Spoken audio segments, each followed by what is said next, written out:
Mayam Mukram Sari, the name of Impact News, Raj Nongthombam, Manung Hutna, Saturday Night Show, the Mayam Butam Luxury. Asigi, Saturday Night Show, Sigi shows to Perugudriba guest see Manipuri cinema gi, Miyamna, Mama Sabida, Nirupa Roy of in Manipuri cinema, Haina Ribi, Adum Labayamna, talented and very funny and also very adorable Adum Lamisamakani. Ladies and gentlemen, boys and girls, children of all ages, please put it together for one and only one. Lalitabi, Longjam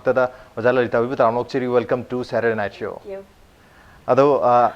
Lalitabi, the Mayam Nainabase, Mama Sabida, so Yaman, Mama, the Uzana Mama Sada, actress, say, I'm telling Maroon Kanje, others have Jam Sanaba, Yamsuman, funny with the timing show, be serious, Sanaba, other Mayamna, Nirupa Roy of Manipuri Sanamaga, so Haine. Kari happening is when Mama Sabigi, Rolyam Chana give us a curry happening is Mayam was my title. Tangida, I hijacking body, Ahan Magda, Akogi, infective vibu, me and Tabi were quite Punamakta, Lalitabi, Aina, Ahan Magda, Ikon of Koromzadi. Adida, Mayam Punamana, Yang with the Aina Haurok Patagi Hona, Aje, Mamagi Ronda, don't be beat up. Ada quite a gin no I jab so in a Mama Saba, I'm what was having quite a pamjaba. Mayamna,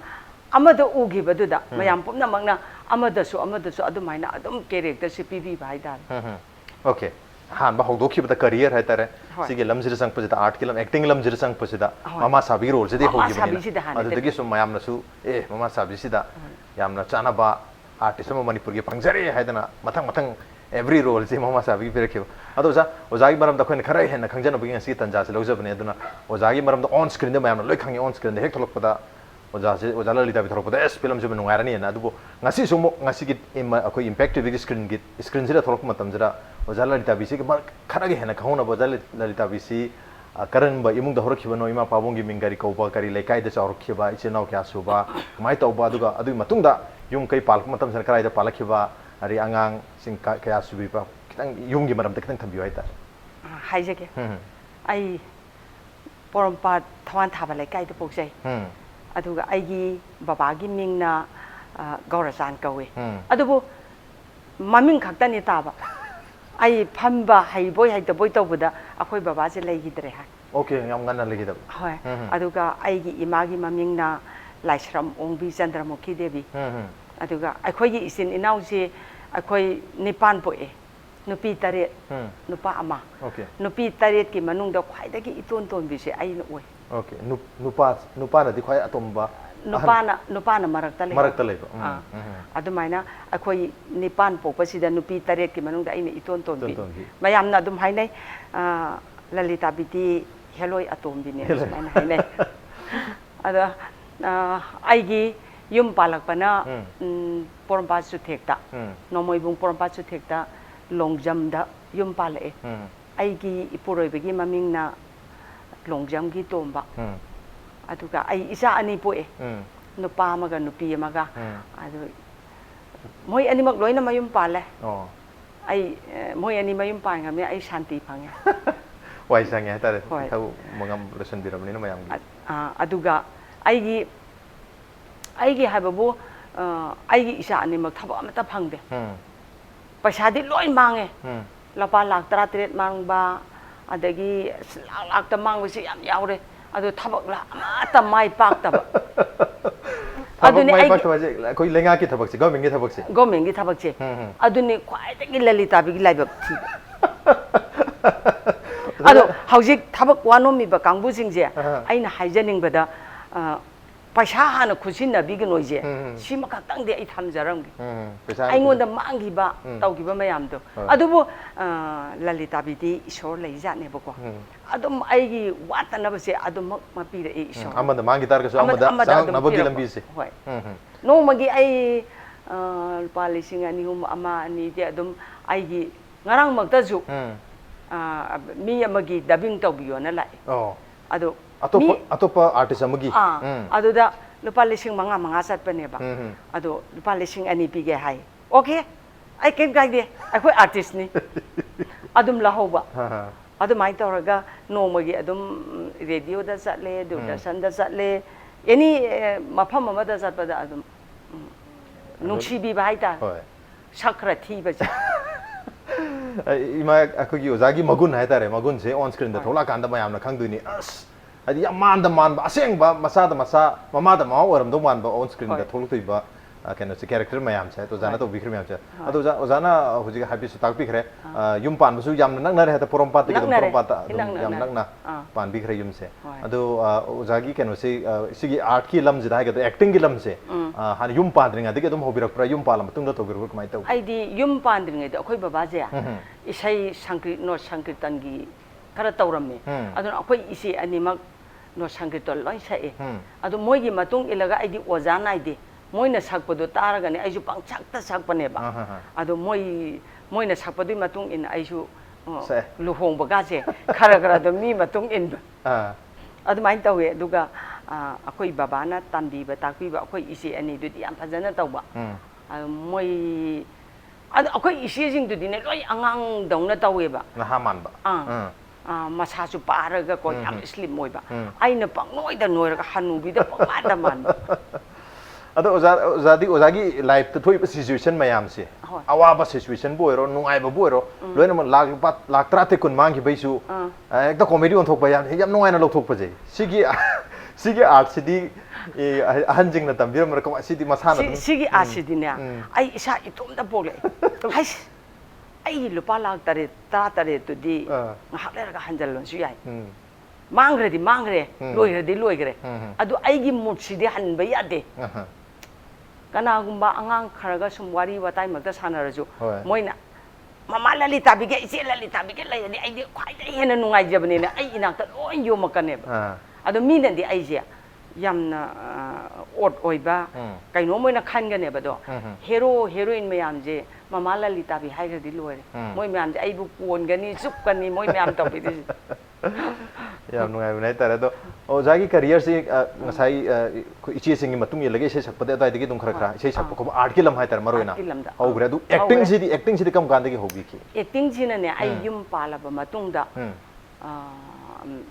kakjing da drama ma yawi adu dagi dum mathang dum tawgi bane ba adu gi mathang dagi di akoi kakjing da transfer laye ai koi yi ai gi ni pa je adu dai da ai su posting mafam du da lai ba okay ado posting mafam da lai ra su ne ai di thabok che thabok adu bakchok da su ye ba adai da lai ba kangbu sing din na salam mi ba normal mi ba suram mi ba mayam do ai su adum yaw moi phau chu la lo le moi phau chu la lo ma do ai su yaw ne ba adu moi na hai ne ba as mai Lalitabi ai sin na mai tom bai ben kai tom bai no pi ai na masak ajiga mawan tolop lok tan cha de mana phau su de masa chi yeng ning de hai diga aina ka di noi na phau na lok tak mai hap se la ga noi su ri de dum yeng ning de hai bai moi as Lalitabi si di akhoi da gi hen gere maron khoi bai kakching maron ji di moi na gi hen ja pote ngon da ado oza mafum dur kyam kui lebra mi kakching maron je tam na phona bada haidi hairak pa je kyam kui jangin hairak pa je de ne phau sum sum ni ba khoi sum tor pa je sei da dum hai jare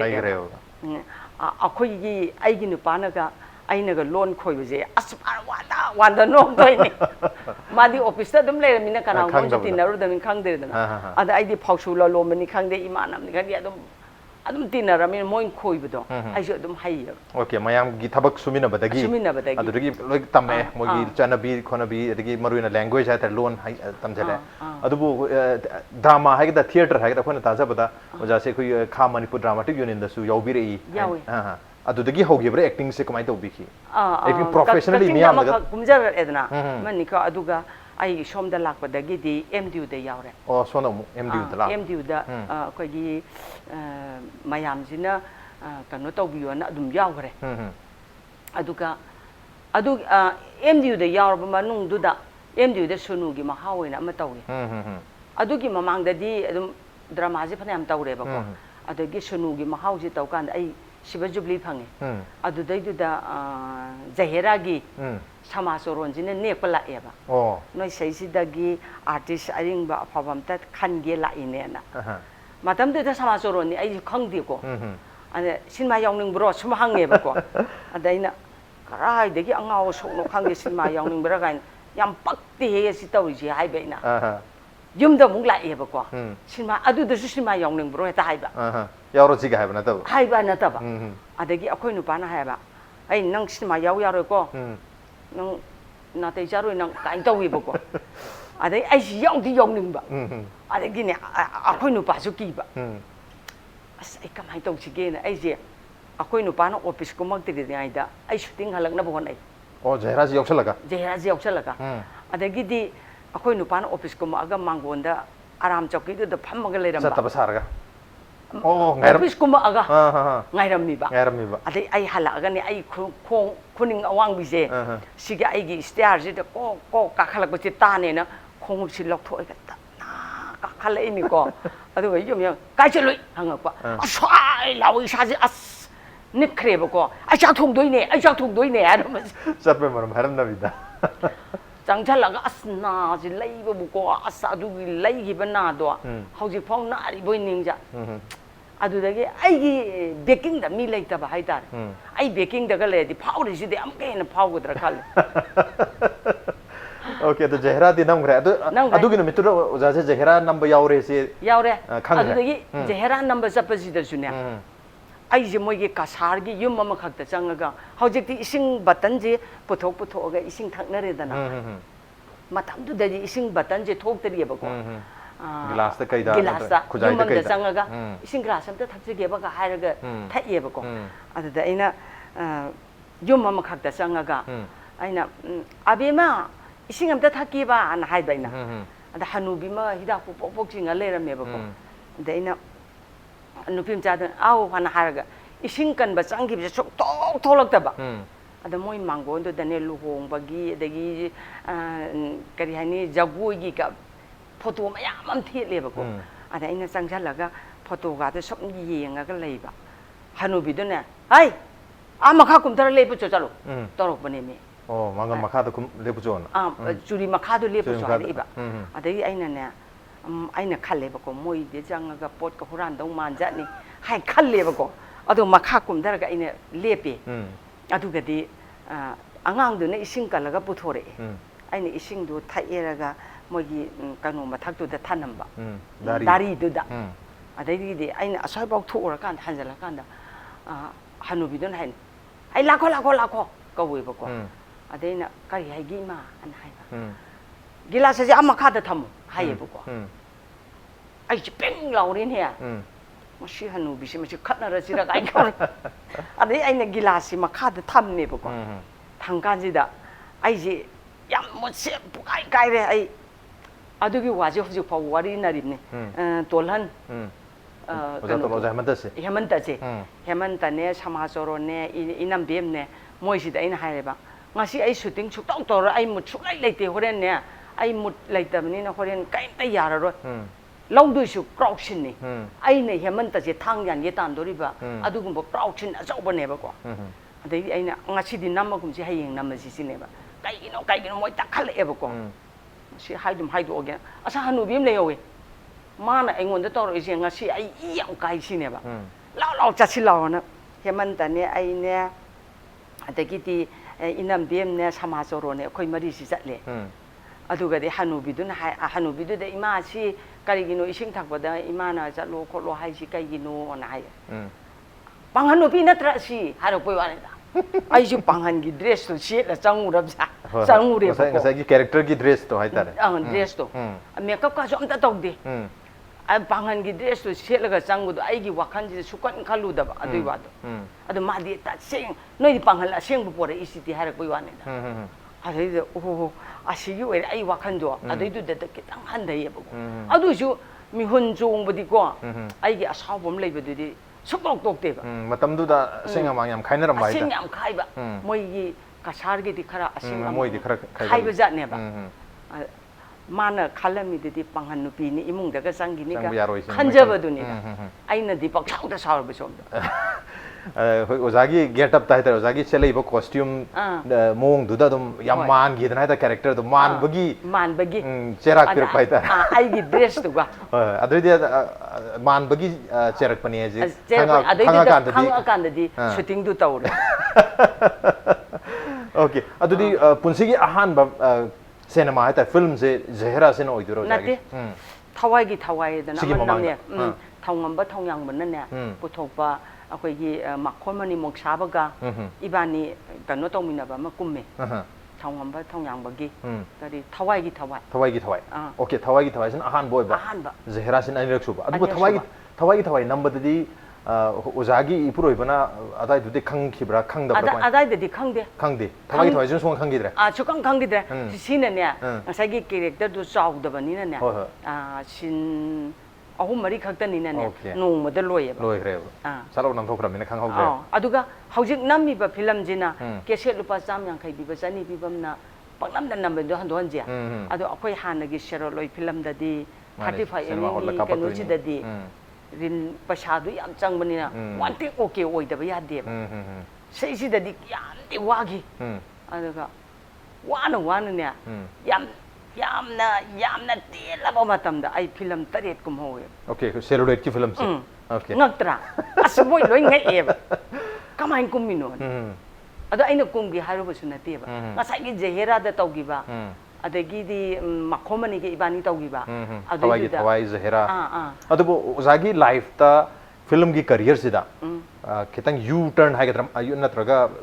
turning point ha tar u turn ate turning point sidagi mayamna sakhang bi bai gadra kharaga hena role ga sa makhat lak pase zehra dagi oi bi khibra mai to zehra sin oi dune zehra sin yamar oi ba film oi ra ha turning point zehra ne okay adu zehra si ke pul laga thawai gi thawai ni pul laga atopa film manga ma pun tare ne ba celluloid ta torum de celluloid ki film atai maming sing de ning sing maming di thawai gi thawai zehra inthok labi je ai award pangi state award state nate state award aduga kano China yaksangi mairi ai ki singarai wahangsina film tare se to bihra tu gogla bisigi di koi best supporting actor in female gi awards ha chawbu su role je loin chawbu khwai dei pi ji na ne thawai gi han nang bi bse sinapi adu su wai sang na matem khatabu yum khangan re lore na nam gi ba wai sang gi bai tare adu bo sigi zehera gi matung dei di mayam na su appreciate to ba sak khang ba horab ni na yum da gi di dum kasu kai zehera ji da picture da adagi di kano da paper da mayam ma adagi akhoi gi nu pagi office ti jako magi staff mayam asta to ba nang nu pi dia du to mayam do mayam gi comment mayam jina ba akhoi nu pa jina adai da thadore e film kumzaro kumbo ning dam na thadore e ba dai da as adu gi mamang da di ai haidi impact yang biri ba mayam jing ni yamna kaino oina khallani ai ha haijara roye ba adui mamang di sai ge yam cha khara pon film kumu bagi ado film da kumba yadraga su koi theater da haitare ngasai MDU da rekha Manipur dramatic unit da smaina theater york drama york pa sidadi chai bi rakta bra haidi sida athing mal rakta bra mai ta uri sidana ne tamo mangle huide mangle huide manglem ga ne akoi gi nipa ji ga yam lun ti ne ba ado huide manglem na hai ba po se mana hiktok pangam de ba adu dagi huide manglem na he pura ga sat le ba isi adu dagi dum yaw gi bani okay ado ozagi celluloid ki smaina career le ringai sida digital cinema jong lak pa hore adu gi timing do ramdong male khoi keno gi nokphade gi series jong tholok tuise nokphade da oza amuk chma comedy hadi comedy su oza da comedy gi gun mayam yawe si hek wari sana da bude dum khangba film da budi hangsai film taret makta ya mana dum normal na serious role nga to ramdong male comedy iwoi ramdong mande do smaina comedy rom da amuk khud tharak pa sidik mai to khim comedy rom da khud thar ko sina khoi gi Rohini Kumar purai gi Rohini Kumar gi si hayeng tang kun ga nipan da su foundation de le adu su ise nang lengak ta ya de ko ise nang ai na kano pi doi ni gift pi doi ni kai taw ye ba ko di aina ma si pir ame baton yor ame ba ada aina la kani da ka do la oi doi no ise nang khara di nang na ha na taw gi ba posing do khara di dum tawro ko haye ba ko adu da su ne yam nungai gi yam nungai habdi koi lapoi loksing adagi di mai magi script mate ngok na nabagi mate mayam ama tawgi ba aina lai sabi ari biga saraga nupa mana koi ba lakpa matem dang jing view sahi nupa du ne sahi ni phu manga nipu nipa aina jahi nipu manga adugi pakhang leisabi as adai de lakpa nupa de khuthei am adai de mana koi belakpa de aigi ima sari je sinane bema nipa ma nang hai bela ije handak ti thadok ya de ko nang jahi am jala amni ne mana ne hangakpa adagi harak pasi nang khumuko nungsi bo wari sao ko haibeduni da aina hoi ima haiba ada nang kari set ki haino aidi talli aidi salawar sesage ai salawar se leba ko aduga thol kan ji nupa ji la e ko nupa ji la kan ji da sang e ada nupa ji ne kari wari sa doino hai nupa na sarak ta na bu nupi na kamai sa doino hai ada nupa do na kari ha ke tilai khombi macha macha jing jina thamna cha de sisu nuksi ko haibadinda aina nuksi hai adagi bana aduga phi karpur manam jisu nuksi ko harabodin kari phi karpur manam nuksi ji nang hatu oge nang tana badai de haudana jengar banu pa je ade iman kai hairu boinu mi asma nupa bau phangaroi nang adu main tawe ba adagi nok phadigi amana akhoi lapoi loksing gi khoi ngasai gi kakching lon da ozana ngang ma adai da lapoi gi nupi sai adai da lehau sa adai ma kor lehau o ai gi thamoi gi lehau anu kor moi baji kai do re moi baji huran ba tare tu ngasi di aina ne ai khoi gi sagon mangi gi sagondu mangi machu gi sagondu mana mathi phaibu aina samjin na re ne turien da pudara ga aina samjin aduga aina ngari leina na ba sel asu be sandi pugi bdu ngasai aina pugi bdu tugi do aina ne hapsil le ga ne sagon mathi do samjin na re ne aduga di huran ba tare to lai ne aduga aina itaw la phoi ge no pi kari tawri no na hangap aina akhoi gi sagon mangi bi malai aduidu mathi phai ba kan da lupa phai adu paisa do pamu da ai chamim ni haiba adu ma adu di as moi gi sagon do lai da ba yadre do sagon lai bala ko aina moi baji huram ba tare to huram ko pu tare to soidana ma ki lakani aina ne akhoi gi sagon mangi bi se mathi phai bi da paisa yawe na haijelamam nang horin yawe da hayu po da hai le na adu moi huram ba tare si la sagon je lai ba du ne ba moi na as nugai ga sani da do so adu hojiki la phoi lok sing se da mayam se loina ma oza khatana tana atopa character sing du su loina ma konjen ji lon khoi ba lo sai lon khoi adu adagi as moi ahum ji na ko moi ahum ji lon khoi ba sari si ozana lon khoi ba du da mayam se loi khoi hela se loi khoi hela oh thonki khoi li ne loi khoi heli adu as lon khoi ba du su ko paktaba moi haitaba khara su yawi ba aduga pahan ga saba ka do bada asu paktaba adum yauri e ba khangde ai isin je na paktok ta thoi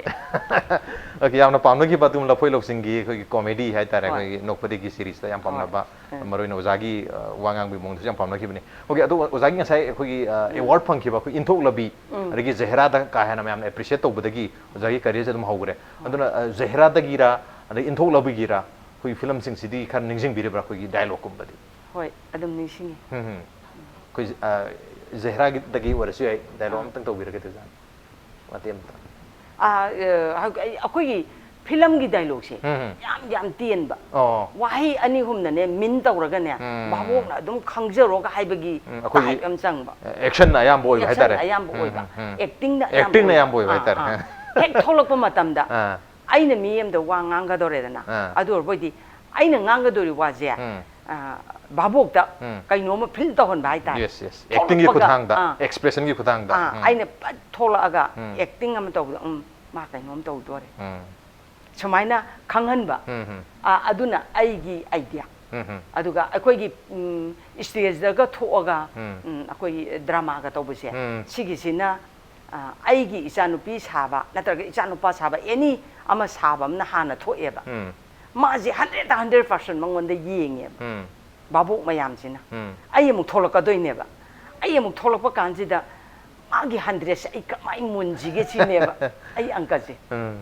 ꯑꯗꯒꯤꯗꯤ ꯑꯩꯅ ꯊꯣꯛꯂꯛꯄ ꯀꯥꯟꯁꯦ ꯑꯗꯨꯅꯤ ꯑꯩꯅ ꯑꯦꯛꯇꯤꯡꯅ ꯍꯥꯟꯅ ꯃꯥꯡ ꯊꯥꯔ ꯊꯣꯛꯂꯛꯄꯗ ꯚꯥꯕꯣꯛꯁꯤꯡꯗꯣ ꯃꯥꯒꯤ ꯑꯩꯉꯣꯟꯗ 100% ꯌꯦꯡꯕꯁꯦ ꯑꯩꯉꯣꯟꯗ 100% ꯌꯦꯡꯉꯦ ꯁꯤꯅꯤ ꯈ꯭ꯋꯥꯏꯗꯒꯤ ꯅꯨꯡꯉꯥꯏꯔꯤꯁꯦ ꯑꯦꯛꯇꯤꯡꯁꯤꯗ ꯑꯦꯛꯇꯤꯡ ꯗꯥꯏꯂꯣꯛ ꯑꯝꯇ ꯌꯥꯎꯗꯕ ꯑꯦꯛꯇꯤꯡꯁꯤꯗ ꯊꯣꯝꯃꯒ ꯊꯣꯛꯂꯛꯄ ꯌꯦꯁ ꯑꯦꯛꯇꯤꯡ ꯍꯦꯟꯅ ꯄꯥꯝꯖꯕ ꯍꯥꯏꯇꯥꯔꯦ ꯑꯦꯛꯁꯄ꯭ꯔꯦꯁꯟ ꯑꯦꯛꯇꯤꯡ ꯁꯣꯟꯒꯤ ꯂꯝꯁꯤꯗ ꯑꯗꯣ ꯑꯣꯖꯥꯒꯤ ꯑꯩꯈꯣꯏꯒꯤ ꯁꯄꯣꯔꯇꯤꯡ ꯑꯦꯛꯇꯔꯒꯤ ꯑꯍꯥꯟꯕ ꯃꯅꯥꯁꯨ ꯐꯪꯈꯤꯕ ꯍꯧꯖꯤꯛꯀꯤ ꯏꯟꯊꯣꯛꯂꯕꯤꯁꯦ ꯁꯤꯒꯤ ꯐꯤꯂꯝꯁꯤꯗꯤ ꯀꯃꯥꯏꯅ ꯇꯧꯕꯅꯣ ꯃꯔꯨꯑꯣꯏꯅ ꯍꯥꯏꯗꯤ ꯁ꯭ꯇꯣꯔꯤꯁꯦ ꯕꯦꯁ ꯇꯧꯕꯁꯦ ꯀꯃꯥꯏꯅ ꯇꯧꯕꯤ ꯈꯤꯇꯪ ꯍꯥꯏꯕꯤꯌꯨ ꯁ꯭ꯇꯣꯔꯤꯁꯦ ꯑꯩꯁꯦ ꯃꯃꯥ ꯃꯄꯥꯅ ꯑꯩꯈꯣꯏꯒꯤ ꯅꯍꯥꯟꯋꯥꯏꯗꯤ ꯁꯥꯒꯩ ꯖꯥꯠ ꯇꯤꯟꯅꯕꯒꯥꯁꯦ ꯁꯤ ꯂꯧꯅ ꯂꯩꯅꯔꯝꯗꯦ ꯑꯗꯨꯗꯒꯤ ꯑꯩꯒ ꯌꯥꯝ ꯅꯨꯡꯁꯤꯅꯔꯤꯕ ꯅꯨꯄꯥꯁꯤꯒ ꯑꯩꯒ ꯂꯧꯅ ꯂꯩꯅꯕ ꯌꯦꯛꯇꯤ ꯊꯣꯛꯅꯕ ꯌꯦꯛ ꯊꯣꯛꯅꯩꯌꯦꯅ ꯃꯃꯥ ꯃꯄꯥꯁꯤꯅ ꯐꯥꯗꯣꯛꯄꯗ ꯌꯥꯗꯗꯅ ꯑꯃꯨꯛꯁꯨ ꯆꯦꯟꯁꯤꯜꯂꯒ ꯂꯩꯕꯗꯨꯅꯦꯕ ꯑꯗꯨꯗꯩꯗꯨꯗꯒꯤ ꯃꯃꯥ ꯃꯄꯥꯁꯤꯅ ꯏꯟꯊꯣꯔꯛꯄ ꯅꯣꯏ ꯁꯨꯃꯥꯏꯅ ꯌꯦꯛ ꯃꯁꯦꯜ ꯂꯧꯅꯕꯁꯤꯗꯤ ꯑꯩꯈꯣꯏꯒꯤ ꯂꯩꯀꯥꯏꯁꯤꯗꯁꯨ ꯏꯆꯥ ꯏꯅꯥꯎ ꯍꯧꯔꯛꯏꯕ ꯃꯌꯥꯝꯁꯦ ꯁꯨꯡꯁꯣꯏ ꯁꯣꯏꯗꯅꯃꯛꯀꯤ ꯂꯝꯗꯝꯅꯔꯛꯀꯅꯤ ꯍꯥꯏꯗꯅ ꯏꯟꯊꯣꯔꯛꯄ ꯑꯗꯒꯤ ꯁꯣꯝꯗꯁꯨ ꯑꯃꯨꯛ ꯑꯩꯁꯦ ꯃꯣꯏꯒꯤ ꯏꯃꯨꯡ ꯃꯅꯨꯡꯗꯨꯅ ꯑꯃꯨꯛꯁꯨ ꯏꯟꯊꯣꯔꯛꯄ ꯑꯗꯒꯤ ꯑꯩꯁꯦ ꯑꯩꯒꯤ ꯅꯤꯄꯥꯗꯣ ꯌꯥꯝ ꯂꯥꯏꯔꯕ ꯏꯕꯥꯅꯤꯁꯦ ꯌꯥꯝ ꯅꯪꯅ ꯂꯧꯇꯥꯡ ꯁꯪ ꯑꯃꯗ ꯂꯦꯜꯂꯒ ꯂꯩꯔꯛꯄ ꯑꯗꯣ ꯀꯅꯥ ꯍꯥꯏꯗꯤ ꯑꯩꯈꯣꯏꯒꯤ ꯀꯔꯤ ꯍꯥꯏꯅꯤ ꯊꯤꯀꯥ ꯇꯧꯕ ꯅꯤꯄꯥ ꯑꯃꯈꯛꯅ ꯅꯪ ꯑꯩꯒꯤ ꯊꯕꯛ ꯁꯨꯐꯝꯁꯤꯗ ꯂꯩꯌꯨ ꯑꯗꯨꯅ ꯅꯪꯒꯤ ꯏꯃꯨꯡ ꯃꯅꯨꯡꯒꯤ ꯑꯋꯥꯕꯁꯦ ꯑꯩꯅ ꯑꯗꯨꯝ ꯄꯥꯡꯕꯤꯗꯣꯏꯅꯦꯅ ꯃꯥꯅ ꯊꯕꯛ ꯁꯨꯐꯝꯗ ꯄꯨꯈꯤꯕ ꯑꯗꯥꯏ ꯀꯥꯟꯗꯁꯤꯗ ꯉꯁꯥꯏꯒꯤ ꯊꯤꯀꯥꯗꯥꯔꯁꯤꯅ ꯍꯦꯛ ꯂꯥꯛꯑꯒ ꯑꯩꯒ ꯏꯆꯥꯅꯨꯄꯥ ꯑꯃ ꯄꯣꯛꯑꯦꯕ ꯏꯆꯥꯅꯨꯄꯥꯁꯦ ꯑꯉꯥꯡꯅꯤ ꯑꯉꯥꯡ ꯑꯣꯏꯔꯤꯕ ꯑꯗꯣ ꯑꯉꯥꯡꯁꯤꯒ ꯑꯩꯒ ꯂꯩꯕ ꯀꯥꯟꯁꯤꯗ ꯃꯥꯅ ꯂꯥꯛꯑꯒ ꯀꯔꯤ ꯋꯥꯠꯂꯤ ꯀꯩ ꯋꯥꯠꯂꯤ ꯀꯩꯗꯧꯒꯦꯅ ꯁꯨꯝ ꯌꯦꯡꯁꯤꯟꯕꯤꯔꯕꯗꯣ ꯑꯗ ꯂꯩꯀꯥꯏꯁꯤꯅꯗꯤ ꯃꯥꯏ ꯅꯨꯄꯥꯗꯨꯅ ꯊꯕꯛ ꯁꯨꯕ ꯆꯠꯈ꯭ꯔꯒ ꯃꯥꯅ ꯂꯥꯟꯅ ꯎꯔꯤꯕ ꯃꯥꯒ ꯉꯥꯡꯅꯔꯦ ꯍꯥꯏꯗꯅ ꯎꯕꯤꯕꯗꯨꯅꯤꯗ ꯇꯧꯕꯁꯨ ꯀꯣꯟꯊꯪꯗꯗꯤ ꯍꯧꯖꯤꯛꯀꯤ ꯅꯨꯄꯥꯁꯤꯅ ꯑꯩꯁꯦ ꯑꯦꯇꯦꯝ ꯇꯧꯔꯛꯄꯩ ꯋꯥꯅꯤꯗ ꯄꯥꯝꯃꯛꯄꯩ ꯋꯥꯅꯤꯗ ꯑꯗꯨꯗꯒꯤ ꯑꯁ ꯑꯩꯁꯦ ꯂꯩꯀꯥꯏ ꯃꯌꯥꯝ ꯆꯪꯗ ꯃꯩꯔꯥ ꯄꯥꯏꯕꯤ ꯃꯌꯥꯝꯅ ꯐꯥꯔꯒ ꯑꯩꯁꯦ ꯀꯩꯅꯥ ꯀꯠꯂꯦꯕ ꯉꯁꯥꯏ ꯅꯤꯄꯥꯁꯤꯗ ꯑꯗꯨꯗꯁꯨ ꯑꯃꯨꯛ ꯃꯥꯏ ꯅꯨꯄꯤꯁꯤꯅ ꯑꯃꯨꯛ ꯏꯟꯊꯣꯛꯇ ꯑꯩꯁꯦ ꯏꯟꯊꯣꯛꯇꯅꯗ ꯂꯩꯕꯤꯗꯨꯅꯦꯕ ꯃꯇꯝꯗꯨꯗ ꯑꯩꯅ ꯑꯁ ꯃꯌꯥꯝꯗꯨꯗ ꯌꯥꯝ ꯍꯥꯏꯖꯩꯌꯦꯕꯀꯣ ꯑꯩꯗꯤ ꯁꯨꯃꯥꯏꯅ ꯂꯥꯏꯔꯕꯅꯤ ꯑꯩꯒꯤ ꯅꯤꯄꯥꯗꯣ ꯃꯥꯒꯤ ꯀꯩꯅꯣ ꯊꯕꯛ ꯁꯨꯐꯝꯗ ꯄꯨꯔꯒ ꯊꯕꯛ ꯁꯨꯈꯤꯕꯅꯤ ꯈꯣꯠꯈꯤꯕꯅꯤ ꯀꯥꯏꯅ ꯑꯩ ꯃꯌꯥꯝꯗ ꯍꯥꯏꯖꯔꯦꯕꯀꯣ ꯏꯊꯟꯗꯒ ꯀꯦꯔꯣꯁꯤꯟ ꯍꯩꯖꯤꯜꯂꯒ ꯑꯩ ꯁꯤꯖꯔꯅꯦꯅ ꯊꯣꯡꯒ ꯂꯣꯟꯁꯤꯜꯂꯒ ꯑꯩ ꯏꯇꯣꯝꯇ ꯇꯧꯖꯩꯕ ꯑꯗꯩ ꯑꯩ ꯅꯤꯄꯥꯁꯤ ꯂꯥꯛꯀꯥꯟꯁꯤꯗ ꯑꯩꯒꯤ ꯌꯨꯝꯁꯤ ꯊꯣꯡ ꯂꯣꯟ ꯂꯩꯈ꯭ꯔꯦꯗꯅ ꯉꯁꯥꯏ ꯅꯤꯄꯥꯁꯤ ꯃꯌꯨꯝꯗ ꯂꯩꯔꯝꯃꯤꯅ ꯑꯗꯨꯗꯩꯗꯨꯗ ꯃꯥꯁꯤ ꯅꯨꯡꯉꯥꯏꯇꯕꯗꯒꯤ ꯃꯥꯁꯤ ꯁꯤꯔꯦꯕ ꯌꯨ ꯊꯛꯆꯜꯂꯒ ꯈꯣꯡꯕꯥꯜ ꯑꯃꯗ ꯑꯣꯟꯊꯗꯅ ꯁꯤꯔꯦꯕ ꯑꯗꯩꯗ ꯏꯆꯥ ꯅꯨꯄꯥꯁꯤꯅ ꯀꯩꯅꯣ ꯇꯧꯕꯅꯤꯗ ꯕꯕꯥꯒꯤ ꯁꯪꯁꯀꯥꯔꯒꯤ ꯃꯩ ꯆꯨꯕ ꯆꯠꯁꯤ ꯏꯃꯥ ꯆꯠꯁꯤꯅ ꯍꯥꯏꯕꯗꯨꯅꯦꯕ ꯑꯩꯅ ꯁꯣꯝꯗ ꯂꯩꯔꯦ ꯑꯩ ꯀꯃꯥꯏꯅ ꯆꯠꯀꯗꯒꯦꯕ ꯑꯁꯣꯝꯗ ꯑꯩꯒꯤ ꯅꯤꯄꯥꯗꯨ ꯁꯤꯔꯦ ꯑꯩ ꯀꯃꯥꯏꯅ ꯆꯠꯀꯗꯒꯦꯕ ꯑꯅꯤꯒꯤ ꯃꯔꯛꯇꯨꯗ ꯑꯩ ꯁꯤꯖꯔꯒꯦꯅ ꯑꯩꯁꯦ ꯀꯩꯅꯣ ꯇꯧꯋꯦꯕꯀꯣ ꯑꯗꯣ ꯑꯁ ꯏꯟꯊꯣꯛꯂꯕꯤꯗꯤ ꯌꯥꯝ ꯋꯥꯈꯤꯗ ꯅꯝꯕꯁꯦ ꯑꯦꯛꯇꯤꯡ ꯇꯧꯕꯗꯨꯕꯨ ꯑꯣꯏꯔꯣ ꯋꯥꯔꯤꯁꯤ ꯌꯥꯝꯅ ꯑꯋꯥꯕ ꯋꯥꯔꯤ ꯑꯣꯏꯕꯅꯤꯅ ꯑꯋꯥꯕ ꯋꯥꯔꯤ ꯑꯣꯏꯈꯤꯕ ꯃꯇꯝꯗꯨꯗ ꯑꯩꯅ ꯃꯥꯟꯅꯅꯕ ꯍꯣꯠꯅꯈꯤꯕ ꯑꯗꯒꯤ ꯌꯥꯝꯅ ꯃꯧ ꯅꯍꯥ ꯑꯉꯥꯡ ꯑꯣꯏꯔꯤꯉꯩꯗꯒꯤ ꯍꯟꯅꯨꯔꯕ ꯑꯩ ꯂꯨꯛꯃꯥꯏꯒ ꯄꯨꯔꯒ ꯉꯥꯔꯨꯕꯥꯛꯀ ꯄꯨꯔꯒ ꯊꯧꯕꯥꯜ ꯀꯩꯊꯦꯜꯗ ꯉꯥꯒ ꯌꯣꯟꯕꯤ ꯑꯗꯨꯃꯥꯏꯅ ꯁꯥꯏ ꯑꯗꯨꯒ ꯑꯩ ꯏꯆꯥ ꯅꯨꯄꯥꯁꯦ ꯃꯤ ꯑꯃꯅ ꯌꯣꯛꯈ꯭ꯔꯦ ꯃꯥꯡꯈꯤꯕꯗꯒꯤ ꯑꯗꯨ ꯃꯥꯁꯤ ꯍꯥꯏꯗꯤ ꯄ꯭ꯔꯣꯐꯦꯁꯥꯔꯒ ꯑꯣꯏꯈꯤꯗꯅ ꯂꯩꯕ ꯀꯥꯟꯁꯦ ꯅꯨꯡꯇꯤꯒꯤ ꯃꯆꯥꯁꯦ ꯌꯦꯡꯖꯕ ꯑꯗꯨ ꯋꯥꯈꯤꯕ ꯃꯌꯥꯝꯁꯦ ꯑꯩꯈꯣꯏ ꯑꯦꯋꯥꯔꯗ ꯐꯪꯉꯀꯥꯟꯗꯗꯤ ꯐꯪꯀꯥꯟꯗꯗꯤ ꯑꯁ ꯋꯥꯎ ꯈꯨꯅꯨꯡꯉꯥꯏ ꯑꯃ ꯑꯗꯥꯏ ꯃꯇꯝꯗꯨꯗꯀꯣ ꯑꯩꯁꯦ ꯑꯩꯒꯤ ꯂꯧ ꯌꯩꯕ ꯅꯨꯃꯤꯠꯅꯦꯕ ꯂꯧ ꯀꯥꯔꯛꯄꯅꯦꯕ ꯑꯗꯩꯗꯨꯗ ꯑꯩꯁꯦ ꯁꯨꯃꯥꯏꯅ ꯇꯧꯅ ꯀꯧꯏ ꯈꯣꯠꯂꯤ ꯀꯥꯏꯅ ꯆꯦ ꯂꯥꯛꯄꯁꯦ ꯁꯨꯈꯪ ꯈꯪꯗꯕꯤꯗꯨꯅꯦꯕ ꯏꯔꯨꯖꯗꯅ ꯑꯦꯋꯥꯔꯗ ꯂꯧ ꯆꯠꯂꯤꯅꯤ ꯀꯩ 이루잖아요. 이루가 수루루디에. 아이제 아스가 콩부도 함드레버고 마이시 각다네 아스 부아와우 파우더가 타리 보내네. 아두가네 아이제 에왈로 보잘래. 아 오케이라 막sam나 하이니고. 카이노 시능 떠로 이게 뭐야? 하이 캉디 캉다나 너희 시 비디에슈 캉다나 아이 까주 캉다나. 너희 하이주 할때 시네버고. 아데기 아이네 아두로가 아스밋까지 비고 다람니고 하이제 자기 포깅 마ям 그냥 각자 뭐 tàu rồi đó, ở đây đấy, cái xe năng copy cây cái nồi, hay cây copy nồi này, Asa mayam sin ai kumai warami ko adoi numit jo. Asa adu daga piba memento ji khutnam naga thangkak ngamde. Khutchaw ma. Oh lumbase. Lumbado. Adagi paisa adagi kano asi yamne adada pirakpa kano myam ji. Tongam dabam miku bam adum oi gre haita. Adu hojik piriba award sidine. Khutnam naga kasu lektaba ukak wakak ngakta. Ukak wakak. Oh ai hayeng ne ai gi award phangi ba adoi de award phangi ba gi memento je. Masin thi ai ni ba khutnam na thangkak ngamde ba. Adu ki matik lumba. Lum laudna mai magun lam yaw bas. Adu khaktana kuon ba da suba. Penja ba. Am to ba. Kuon ba da suba. Okay ya nungai. Kai uza Lalitabi wari sana every moment se awa ba makeup se nungai ba makeup se loina mag koi comedy on thoga haiter phagi on thogi amna nungai na present to bo jagi amna nungai ba style है तारे तो उसे मरक से कोई यम तेन बा ब्रेम तलौजे की तो ब्रेक में तुंगा मखातान लागा उसे वारी छाना जागे ओके ब्रेक टाइम तो जरा के इम्पैक्ट निस में तादम लगी वेलकम बैक तो नेबुर पसी सैटरडे नाइट शो नहीं तो सिगी शो स्टपर न मणिपुर सिनेमा की सगनाई रबी रिनाउंड सीनियर आर्टिस्ट ओजा लोंगजम ललिताबी नी ओजा ललिताबी मखातान लाचनी सी ngसाigi सेलुलोइड फिल्म तरेत तुदी मतम दुर सेलुलोइड नम अमेरिका लरगा कोई सेलुलोइड की एरा से लोइग रहता डिजिटल सिनेमा म होरे अदुना कोई सेलुलोइड सिनेमा की दुदी मसिंग दो याम दमनि निजिंग अम तरेत ने दम हाइबिरे अदु मखा तारक पसिदि डिजिटल सिनेमा ददि एवरी डिजिटल सिनेमा याम बद लो यावरबनिना फिल्म मसिंग गाजी थी बगा ngam दो मानरे अदुबु काउंट तो बिब्रा मामिंग गाजी इसल थम्बिब्रा डायरी को मदai फिल्म सुख सी गदि तौग्रे गायना कमाय तौबि aina ningjangba kharadi ko chahumga yankhai humpu phauti ai ireba adugi makha tabasi adagi maraktasu ihodabsu yaure ihodabsu yam yaureba aduga khwaidagi digital film da yani hana hall da kapa yagi base ko yi kangla prem ki lamai dana lamai sine yan hana akoi digital film da hall da kapa hoki lamai ji ai gi su khwaidagi nungai jaba adugma film mo oigeba nungai hojik digital thola aju hold the cap yadana mayamna sensor load no khotana mayam tawnari je se hauriba akhoi na taba hauriba isa inau mayam se sigi ju akhoi gi Manipuri cinema jibu muttana bagi damakta moi mayam tholok pasi jo aina aduki mati harau je ara hojik su lengang no su khoi film policy ni kum masem na ba honarani abi wakhum su phondo khibler me no hojik ti film Manipur cinema gi marai bakse khara makai di farani habagi harau na bamdi lere haraui wahai ni no mata su tarik asuk-tagi adui thadu-dagi adugi sok aduk-tagi akoi film gi sumaina mating pangani kholani haibagi ari pamati leiteba aduni khwaidagi nungai jadriba chindadi mating pangani nungairani haibagi sigi ithil sida mayam jo dum nungai ba mu pokna dum panam nambai wane ba adu film puthoi ba jingjina pasha tongbadi natte adu Manipuri film je mangini haibagi damakta mamaida lin mamaida khujina siga yan bagum bane adu mai torga yam wana film je tawnare ibang aktani nungsiye yamna akoina hanubi akoina heroine kumbadi yadrabanina haura iba angang jingje acting yam haiba aduga yamna phajana bebhar leiba aduga mami oyaningi adubu hojiki angang jingjine ne film amga kongbradi heroine amga sagradi igo na mang tha gidana ba hanubi akoi ga je kauthat lama satke ga haibagi type sibaudi aina kitang nungai taba phongtok tanene aina ngasi yam ahakpo wahai ma hairi kitang discipline wat pagi mamita respect maruina respect pibo wat respect to haidi sina ani sina senior oir me sina junior ni sina aduni haibagi moida adu sulai dei taba ai di heroine ni hanubi ko mapane sineba adubu ko anytime akoi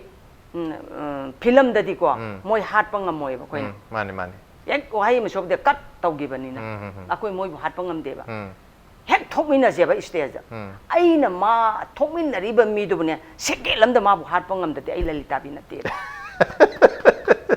ya chuma phum adu baw di sok thok na hai jeba kai ai yam hai ru bagina taba hai taraga sunya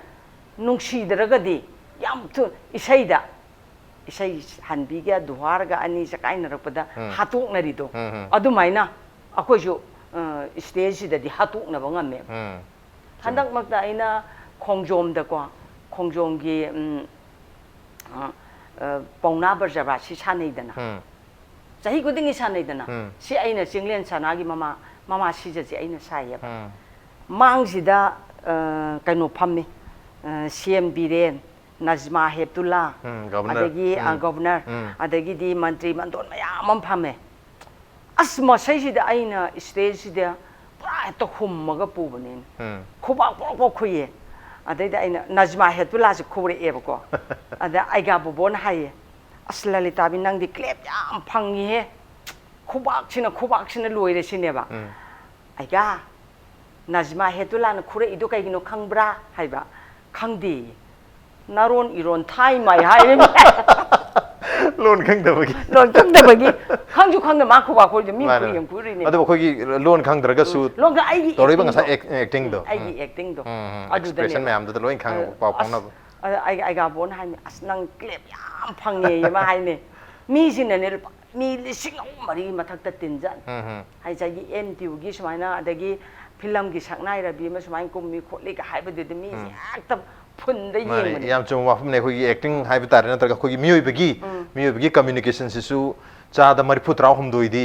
ꯑꯩꯈꯣꯏ ꯋꯥꯍꯩ ꯅꯠꯇꯕꯤꯗ ꯑꯦꯛꯇꯤꯡꯅ ꯍꯥꯏꯇꯥꯔꯦ body ꯂꯦꯡꯒ꯭ꯋꯦꯖꯅ ꯀꯔꯤꯅ ꯂꯣꯏꯅ express ꯇꯧꯕꯅꯤꯅ only ꯆꯥꯗ 3 ꯈꯛꯇꯅꯤ ꯋꯥ ꯆꯤꯟꯅ ꯉꯥꯡꯗꯣꯏꯁꯤ ꯑꯗꯨꯅ 93%ꯗꯨꯗ ꯆꯥꯗ 39%ꯗꯨꯗ ꯑꯣꯖꯥꯅ ꯊꯥꯗꯔꯛꯑꯕꯅꯤꯅ ꯁꯣꯏꯗꯅ ꯄꯥꯎꯗꯨ ꯐꯥꯎꯅꯕ ꯍꯥꯏꯕ ꯇꯥꯔꯦ ꯉꯁꯥꯏ 7%ꯗ ꯂꯣꯟ ꯈꯪꯗꯕ ꯇꯥꯔꯒꯁꯨ ꯑꯇꯩꯗꯤ ꯂꯣꯏ ꯄꯥꯎ ꯐꯥꯎꯅꯔꯤꯅꯤ ꯌꯥꯝ ꯅꯨꯡꯉꯥꯏꯖꯩ ꯑꯗꯣ ꯑꯣꯖꯥꯒꯤ ꯉꯁꯥꯏ ꯐꯤꯂꯝ ꯃꯌꯥꯝ ꯗꯤꯖꯤꯇꯦꯜ ꯐꯤꯂꯝꯗ 200ꯒꯤ ꯃꯊꯛꯇꯁꯨ ꯍꯥꯏꯕꯤꯔꯦ ꯁꯤ ꯃꯌꯥꯝꯁꯤꯗꯒꯤ ꯃꯌꯥꯝ ꯑꯣꯖꯥꯅ ꯈ꯭ꯋꯥꯏ ꯅꯨꯡꯉꯥꯏꯈꯤꯕ ꯐꯤꯂꯝꯁꯤꯡ ꯍꯥꯏꯒꯗ꯭ꯔꯥ ꯗꯥꯏꯂꯣꯛꯇꯅꯤ ꯈꯪꯗꯦ ꯀꯦꯔꯦꯛꯇꯔꯗꯅꯤ ꯈꯪꯗꯦ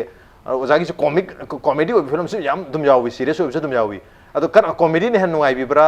ꯁꯤꯔꯤꯌꯁꯅ ꯅꯨꯡꯉꯥꯏꯕꯤꯕ꯭ꯔꯥ ꯀꯔꯝꯕ ꯐꯤꯂꯝꯁꯤꯡ ꯅꯨꯡꯉꯥꯏꯕꯤꯒꯦ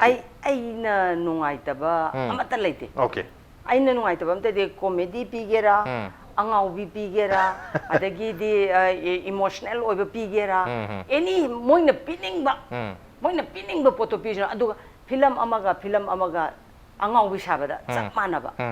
ꯑꯗꯣ ꯑꯩ ꯀꯣꯛꯁꯤꯗ ꯑꯩꯅ ꯏꯊꯟꯗ ꯈꯟꯖꯩꯕ ꯃꯥꯒꯤꯗ ꯁꯨꯃꯥꯏꯅ ꯇꯧꯈ꯭ꯔꯦ ꯑꯗꯨꯏ ꯃꯥꯒꯤꯁꯤꯗ ꯀꯔꯝꯍꯥꯏꯅ ꯑꯩ ꯊꯥꯗꯣꯛꯁꯤꯒꯦꯁꯦ ꯑꯩ ꯏꯇꯣꯝꯗ ꯈꯦꯠꯅꯍꯟꯅꯕꯒꯤꯗꯃꯛꯇ ꯑꯗꯣ ꯃꯣꯏ ꯗꯤꯔꯦꯛꯇꯔꯅ ꯍꯥꯏꯕ ꯃꯇꯝꯗ ꯑꯩꯅ ꯑꯗꯨꯝ ꯍꯥꯏꯖꯩꯌꯦꯕ ꯑꯩ ꯃꯐꯝꯗꯨꯗ ꯁꯨꯃꯥꯏꯅ ꯇꯧꯈ꯭ರೆ ꯃꯐꯝꯁꯤꯗꯗꯤ ꯑꯩ ꯑꯃꯨꯛ ꯍꯣꯡꯒꯦꯀꯣ ꯑꯗꯣ ꯐꯤꯂꯝꯗꯁꯨ मोइना हारक मतमदा चुमनगी इचम चमने हेता हारकपदो आइना मागी फिल्म जे कितंग क्लाइमैक्स वाहंगनिंगबा अदगिदी लीला कितंग तौनिंगबा हाइतार अदुगुंबा तंजादसु आइना डायरेक्टर सिदा अदुम हाइजेयबा आइना मोइना पिरे इबा कनोदो नतना आइना कुशीदा तौजदेबा माने माने आइना डायरेक्टर दु अदुम हाइबा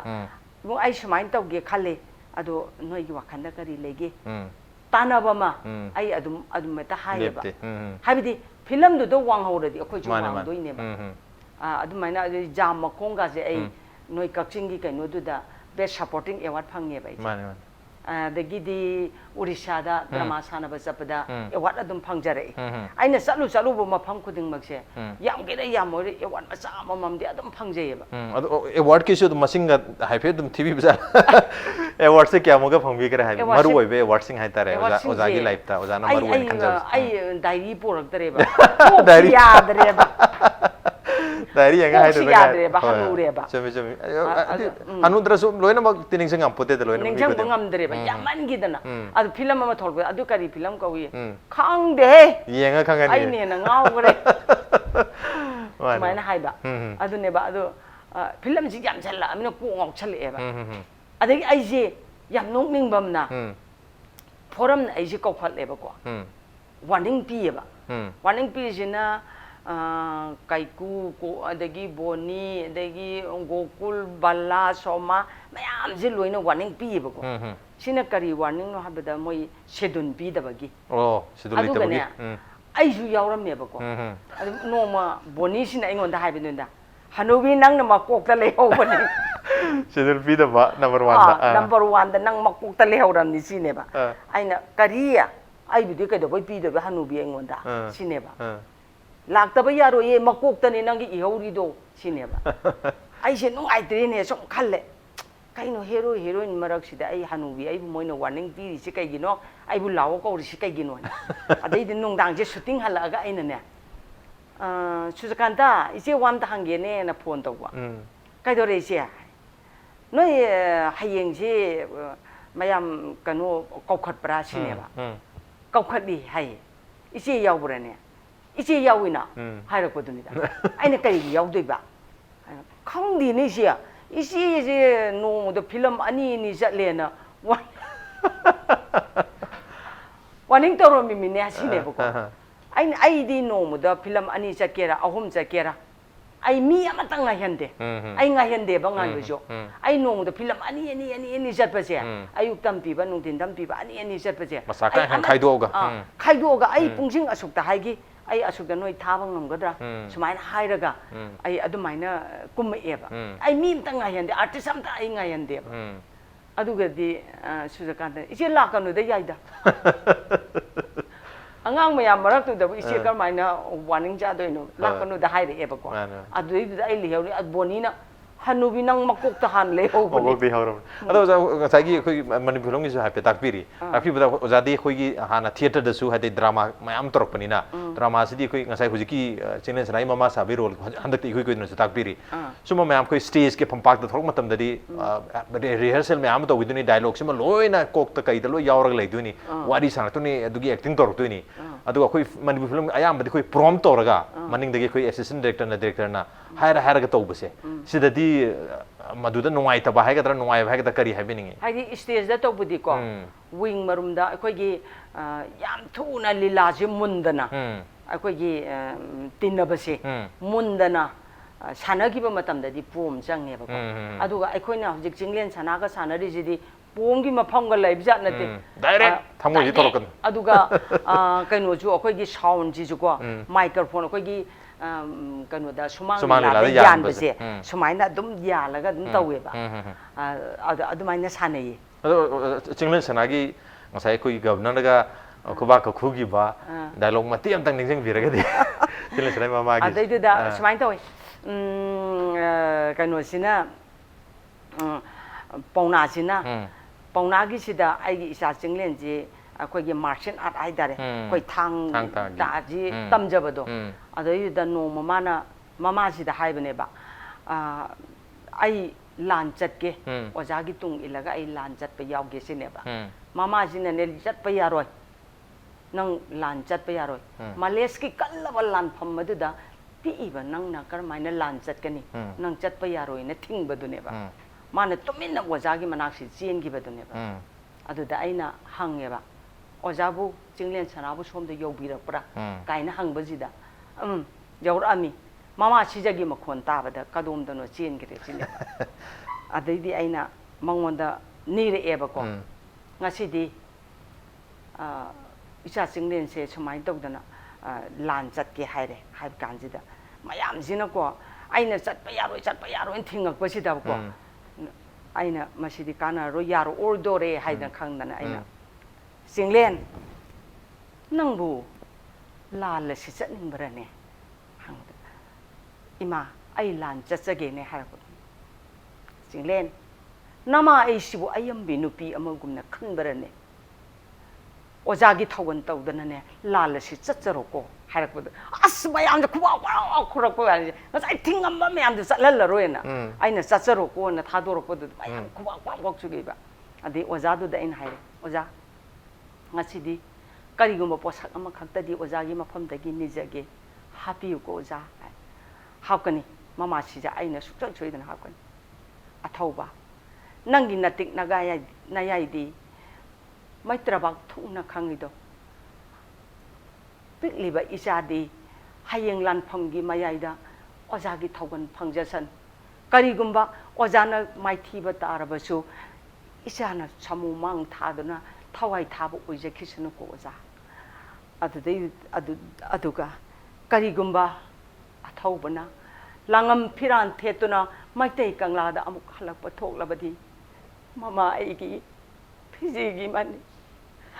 mit ki pi oiba asinglemu mama aigi phiaudam kadi happy ko oja nungai re oja ngasi yam nungaire Sri Govindagi kripadagi Mangolo hibiraw ko ja napuna nai anina langam pirante tu na maitay kang lada halagpada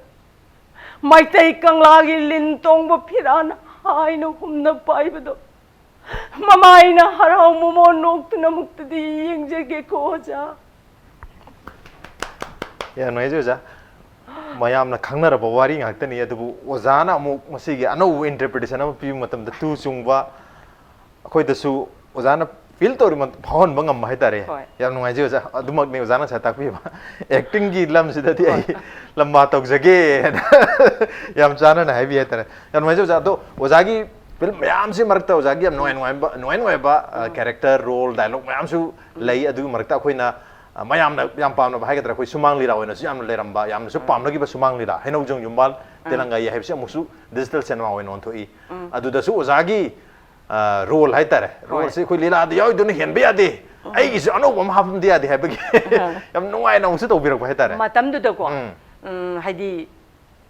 mi pung khuding ang na yeng graba hainau radio da su hanjal daraba adu dai da mayam jina yeng na graba matung sida aina amuk ngasagi migi mitau tamgadra natragana aigi tongan ba aigi character aigi leijari ba kaino siuna puthokadra som khan bada aije moigi film do ai yawningdre ba ko adagi de hais sidi artist samagi magun nate adu di ai magi ni aigi ni aigi thopa tawge mai thopa tawsuno na aije film do kumba yawre ba jingleng ge ibani pai matamduda maga aigesi yamna kari haini madudaga ibani na lona giba aidi isa nupaji na nupi je aina namdanaga chingjalaga hai changodra aina pharaga pusalaga imong nupi oiba adaidida yamna harau jagiba nungai giba kano yawi adagidi ibani je khanarak bakanda ko asmana ga lole aina ga lonba mai baje ai huji haur ora ai huji hauro I can do you mean you understand guy asma lol adi mana ga lon khalbde hais lolin he masi lolin he masi tawrage do kai mayam ama nungai gi ba yam yauri da ado dialogue se nai sa ten na pi bani na ne ya magi body language na acting na situation na nungai han ba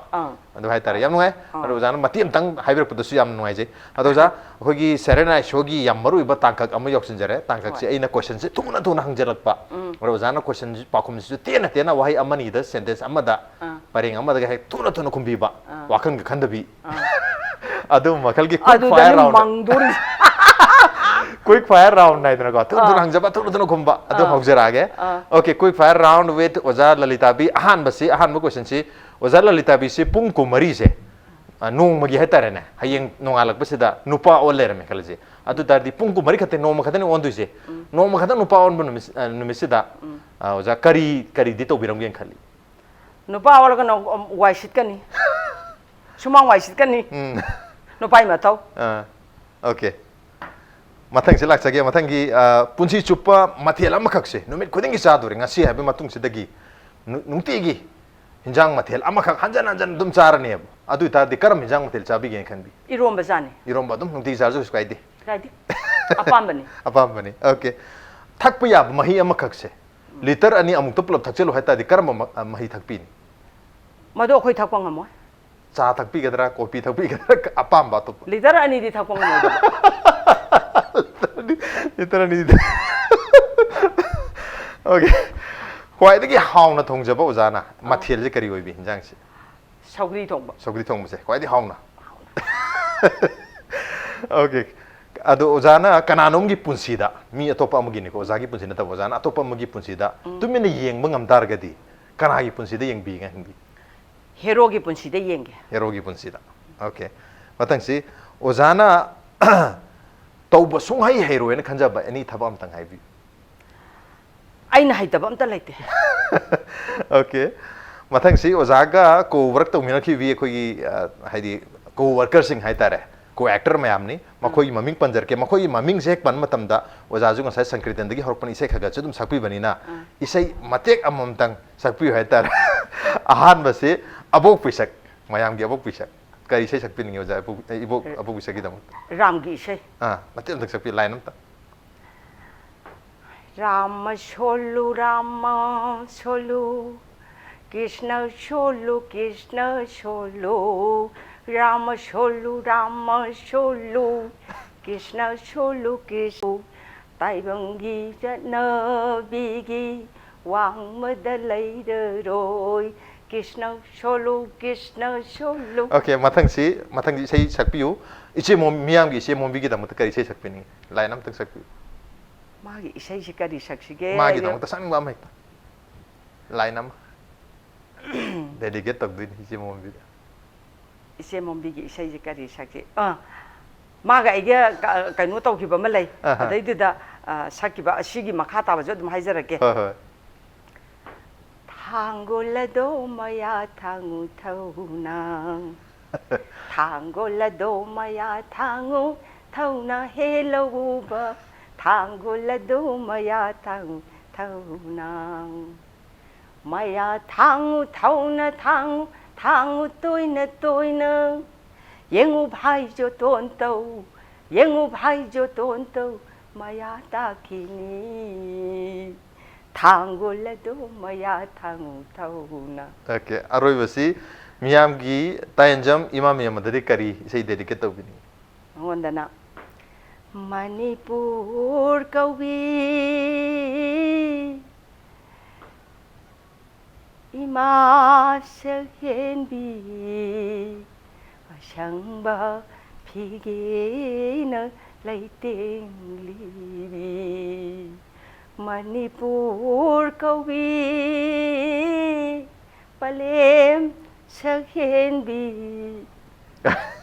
yang fazai mathang gi question lak charge oza mathang gi si oza gi punsi wari je tar oza gi punsi wari se karam oza na hoji phota to bi film mayam chahungi mathai to roi se si manung gi karam film gi title film maming se na oza gi punsi wari si gama khwai yam chane yen khan bi sanabadi ai gi sanaba aina emotional oiba pot yam tawgi adubu aina mayam da tahaning badi sum akhoi gi muslim gi Toki dagi kisi ya. Aduju sil ani kakta ni toki ba. Adu film adok jauh kerba do. Haji ki sil ani ni pick up tau gi. Line matil tang ningjing biar kita hai biram. Toki dagi kisi. Toki dagi kisi je. Kau ki sakurakam tualan na. Hemanta na nipa je sai. Aduga thoi na atombi sai. Aina ahan sai. Adu di da pangal mana school lama kaki chawbidar oiba. Sungak laktraba ai naksida adai asmana beri manam nami nam thi ga in lakta bidune adai aina no ma sang la aga mai an moi ani gi lebam du da la aga aina kaubudunda o MC bu kana lairimo kari masau laitro kana lairimo mi hemanta si tholpon kari nang ne iki ai gi nakta lakte se kari gi noi mi kayam kuire nang na ai gi yum da lakte se alai ka sam cha na chi mai bi ma kura mai bi ma hayang gi numit nang ai gi nakta laktrap di ko nang ai na kari taw no engo ba nang na paisa pirak tip se kayam kuire ai ni enau khala yo la ka lai ri si nang uri banatra tu ga nang na atombi ki manak si nang no ngai dan lai ri mi na mana satlo in tala pun satlo ye kari taw pa sat ka tor mo ai ni pai ni manak ta lak bo pham to ke ya no aje ja ado sai matang se ta khogi rapid fire de kitang tongan chachara ka hojiki khogi manipur gi maithai pangal sing hai tare makhogi matau tamba hai gadra makhogi role sing khogi manipuri cinema na khogi manipuri sumang lila da york matam da makhoi bu ayam matam da phagi oina tahalli mogi aseng basaktam da uttabida makhoi bu karem na bagi mong do oina tawi ga na mayam hek haina basida de kari haibini ojagi make sidadi karim na basu na jade aduga moi bu yam na hun na ngangja basu na jade tawada bu imphal manung da lairiba haidi khara kitang kakhal aga lairiba kangbu sing sidi amata sumaina maron khoide kari kitang tang haida giba khajik khajik lapthok na leiba mi jingjina sumaina sum magi hainabi laikai dugi satnabi hadi kakching da su kakching marong khoiri adagi andro su andro marong khoiri sumain tawdana mai magi jaga jaga dugi satnabi do adugi matung ilaga aikoina sum haijabani aduga mayamda moibu down tawu suna jade adu moibu yang usit thawoi da ngangjaba suna jade adu imphal manung da leiriba kangbu jingje da aikoina sumaina lon khoiru ragadi khajai khupang tharabda aikoi kaimta haijaro yang maije mathang gi aroi bare pe faagi question se oja lakse oja karigumba lupa crore chamagi lottery phaubi dargadi adugi sempam na kari tawbin as adudi wandhara tarani wandhara tarni season bam khangaro okay yang ngai ngasi ojaga wari sanaja base matam haugi ba khangok de noning mayam ma emotional oi ma ku mayam ojana wari tawbiri dialogue mayam se tawbiri wari watai tawbidani yamna thamoi sengna wari thambi damta ojabu aroi base thaga chok phundok chari loina losalak base ligla time hata this is ligla time ligla gi make de yam chamba khudul ama khatang hatar gift hamper am de gift voucher se Raj Lalitabi pizza oja thank you so much thank you Masini asigi Manung Hutna Saturday show ki tharong asigi edition se karam to bibu ge ko dekhan pe agane koi mail id impacttvnews@gmail.com natraga koi Facebook page www.facebook.com/impacttvmanipur da join to biraga comment am the feedback tha birak pe agane well ladies and gentlemen thank you so much for joining us from the other side of the screen until next time this is Raj Nongthombam signing off come